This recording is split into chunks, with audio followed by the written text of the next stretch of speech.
Bill Burr sounds tired, man. On his latest podcast, you can hear it in his voice. Not fake tired, not, I just did a late show tired, but that specific kind of tired you get when the internet will not let something go and you're stuck reliving the same mistake in public over and over again. He's still dealing with backlash from performing at the Riyadh Comedy Festival in Saudi Arabia last year, and according to him, the outrage level hasn't dropped at all. Same energy, same anger, same comments, months later. He straight up says people are still just as mad, still just as concerned, still throwing opinions at him like it happened yesterday. Looking forward to doing my first road gig since that comedy festival I did. I don't know if you guys heard about that. I did a comedy festival that people had a lot of opinions on.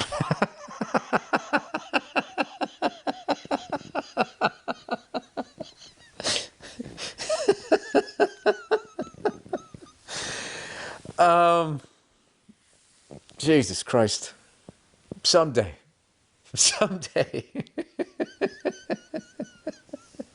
I am going to do, when enough time's gone by, when people clearly don't give a fuck, I am going to do on this podcast a nice deep dive into the absolute absurdity of that whole fucking thing.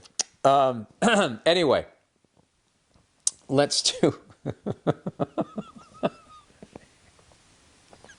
I mean, here we are all these months later. You know, I got to be honest with you. The outrage is still where it was. People are still so concerned.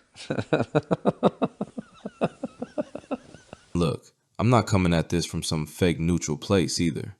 During that whole Riyadh situation, I made multiple videos about Bill Burr. Honestly, I might have been the most outspoken YouTuber on it at the time.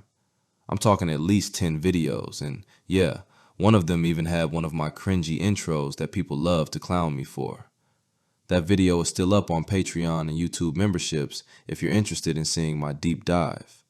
But the point is, I said what I said back then. It was a moment. It was a conversation. And now it's 2026. At some point, you move on. But clearly, a lot of people haven't.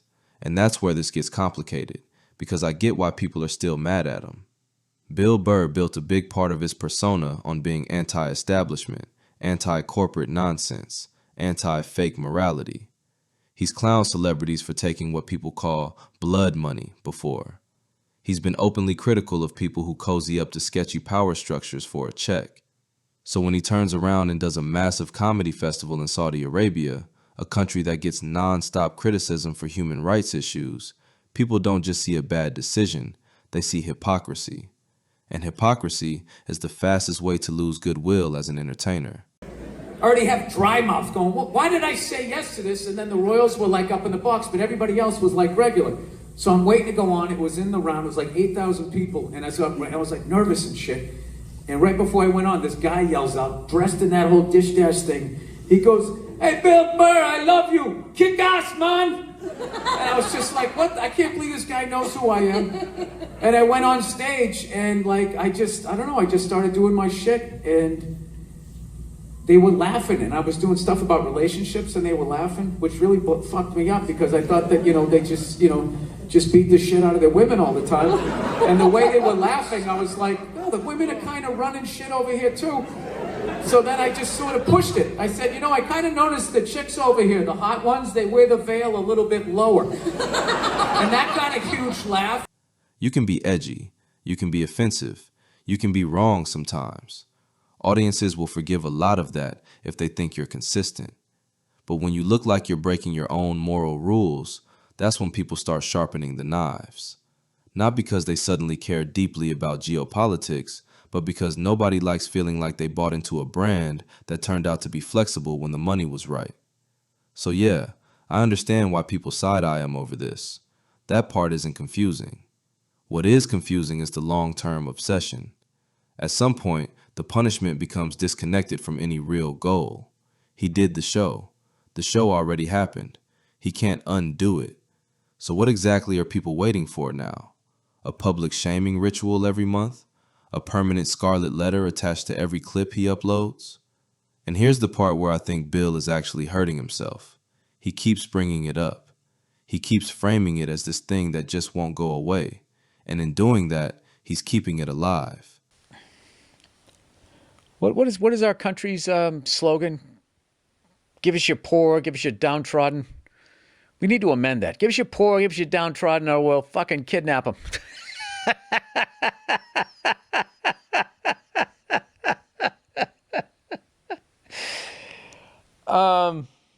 The absurdity, the absolute fucking absurdity of corruption, what is going on right now is just, it's beyond the pale.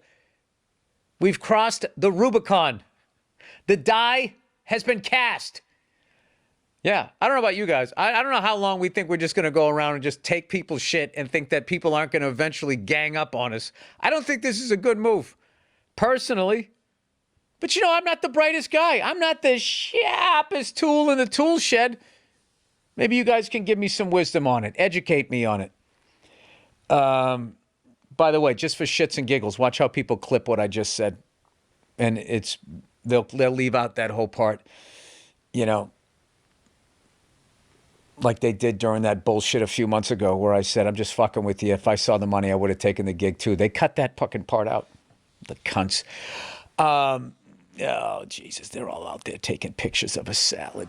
Okay, anyway, who do you guys like? You got to like Indiana tonight, huh? The internet does not need reminders. If you stop feeding it, most of the time it eventually finds a new target. But when you keep circling back to the controversy, it signals that it still bothers you. And once people smell blood, they do not let go. For a guy who built his career on telling people not to be so sensitive, this is a weird arc. Because now he's clearly letting it get to him. And that's always the worst thing you can do in front of an audience that's already mad at you. It doesn't read as reflective, it reads as defensive. And defensiveness just invites more attacks, not fewer. It really does reinforce that old saying that comedians are some of the most emotional human beings on the planet. They'll talk all day about how tough they are, how nothing offends them, how everyone else is soft, but let the crowd turn on them and suddenly it's a full mental spiral. And I'm not even saying that to clown him. That's human. Nobody likes being hated, especially when you've spent decades being loved for saying whatever you want. The thing that I loved about going to these Arab countries is that their sense of humor, they're silly. They're really silly. And I'm a silly person and like Anchorman type of shit. But like, they don't fucking show that over here. So it's kind of fun to get a worldview by going like a little more of an informed worldview than, you know, if you sit on your couch and let some talking head, you know, then you just think it's machine guns and people saying all of that stuff. And it's like, I don't know. It was a really like, I was like buzzing after the show. That's what a good time it was. And all of these fucking assholes that didn't go and never will go, all they're ever going to see is, you know, the machine guns and, you know, if that's how you want to live, that's how you want to live. I really don't give a fuck, Conan. And if it affects my career, you know, I've been to LAX enough in my life. You know, I'll fucking sit home for a little bit. What makes this sadder is that Bill Burr is still Bill Burr. He didn't suddenly become a corporate shill in every other area of his life. He didn't stop roasting powerful people. He didn't switch his whole worldview. But that one decision hit such a nerve that it's now overshadowing everything else he does, at least in certain corners of the internet. And here's the uncomfortable truth for him. Some people are never going to let this go, no matter how long he waits. There is no magical future date where everyone suddenly forgets and forgives. The best case scenario is that most people stop caring, and a smaller group keeps bringing it up forever. That's how online backlash usually works. Waiting for total silence before telling your side of the story might mean you never tell it at all. At the same time, constantly framing yourself as the victim of endless outrage isn't helping either. It just keeps you emotionally stuck in the moment that people are trying to drag you back to. If anything, it gives critics exactly what they want, which is proof that they're still in your head. So yeah, I get why Bill is frustrated. I get why he thinks the reaction is absurd at this point. But I also get why people felt betrayed in the first place. Both of those things can be true at the same time. The difference is, the audience has already made up its mind about how it feels. The only person still actively suffering from this, week after week, is him. And that's why this whole situation feels less like a public scandal now and more like a personal struggle he hasn't fully processed yet. Not in terms of guilt, but in terms of letting go. Because whether people think he's sold out or not, The only way he actually moves past this is by stopping himself from reliving it on every podcast. Say your piece when you're ready, or don't say it at all. But staying stuck in this halfway state where you're mad that people are mad is just dragging the wound open over and over again.